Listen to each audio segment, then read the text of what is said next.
On Wednesday morning, people in Gaza woke up to hundreds of Israeli airstrikes. Entire apartment blocks have been toppled. Hundreds of people are displaced, and thousands more have fled their homes. The Israeli military has beefed up its presence near Gaza, sending in additional troops and tanks.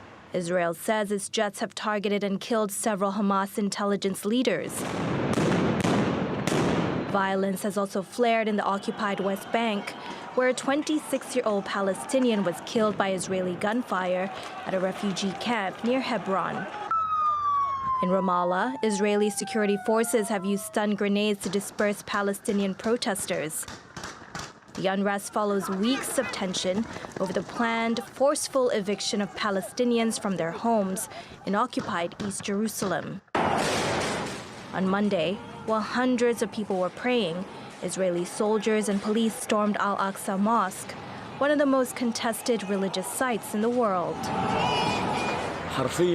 They have no respect for prayer or religion for older young people. Any person is vulnerable and can be hit at any moment. But we are stubborn people who don't give up. We are stronger than the rockets, bullets, tanks, and aeroplanes, and God sees.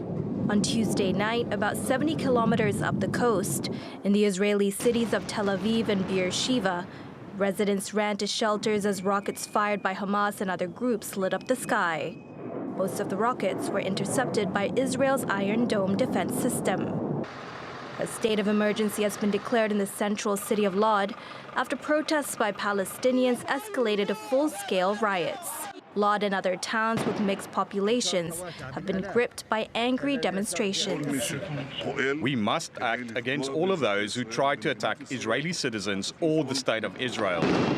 The violence in Lod broke out after the funeral of a Palestinian who had been killed by an Israeli settler a day earlier. The international community has appealed for an end to the unrest. These kinds of attacks must stop.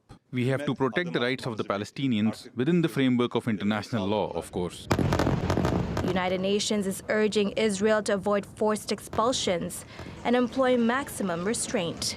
But UN Middle East peace envoy Tor Wenslin has warned that the situation is escalating towards a full-scale war.